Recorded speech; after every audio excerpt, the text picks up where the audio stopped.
கிராமிய வீதி அபிவிருத்தி திட்டத்தின் கீழ் திருகோணமலை தோப்பூர் பாலத்தோப்பூர் மையவாடி வீதியை காப்பட் வீதியாக புனரமைக்கும் பணிகள் நேற்று ஆரம்பித்து வைக்கப்பட்டன. கிராமிய வீதி அபிவிருத்தி திட்டத்தின் கீழ் 750 மீட்டர் நீளமுள்ள இவ்வீதி 2,17,00,000 ரூபாய் செலவில் காப்பட் வீதியாக புனரமைக்கப்பட உள்ளது. இதன் ஆரம்ப நிகழ்வில் பிரதி அமைச்சர் அருண் ஹேமச்சந்திரா, கிழக்கு மாகாண ஆளுநர் பேராசிரியர் ஜெயந்தலால் ரத்னசேகர ஆகியோர் கலந்து கொண்டு திட்டத்தை ஆரம்பித்து வைத்தனர். இன்னொரு புறத்தில் நாங்கள் எந்த வகையிலும் முஸ்லிம் பிரதேசங்களில் நாங்கள் அபிவிருத்திகளை மேற்கொள்ளப் போவதில்லை என்பது போன்று பல்வேறு தரப்பட்ட போலி பிரச்சாரங்களையும் அவதூறுகளையும் நமக்கு எதிராக கட்டவிழ்த்து விட்டார்கள். காழ்ப்புணர்களை கக்கினார்கள்.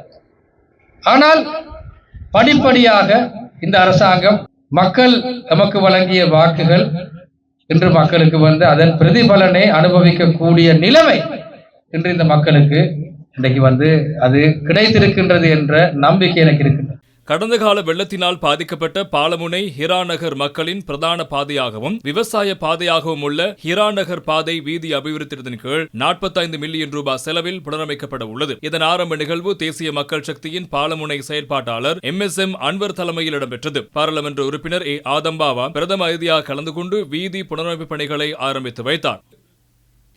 285 லட்சம் ரூபாய் நிதி ஒதுக்கீட்டில் முள்ளிப்புத்தானை சூரங்கல் வீதி புனரமைப்பு பணிகள் ஆரம்பித்து வைக்கப்பட்டது. கிழக்கு மாகாண ஆளுநர் ஜெயந்தலால் ரத்னசேகர, பிரதி அமைச்சர் அருண் ஹேமச்சந்திரா, பாராளுமன்ற உறுப்பினர் ரொஷான் அக்மிமன ஆகியோர் சிறப்பு அதிதியாக கலந்து கொண்டு வீதியின் புனரமைப்பு பணிகளை ஆரம்பித்து வைத்தனர். 1010 மீட்டர் வீதி புனரமைக்கப்பட உள்ளது.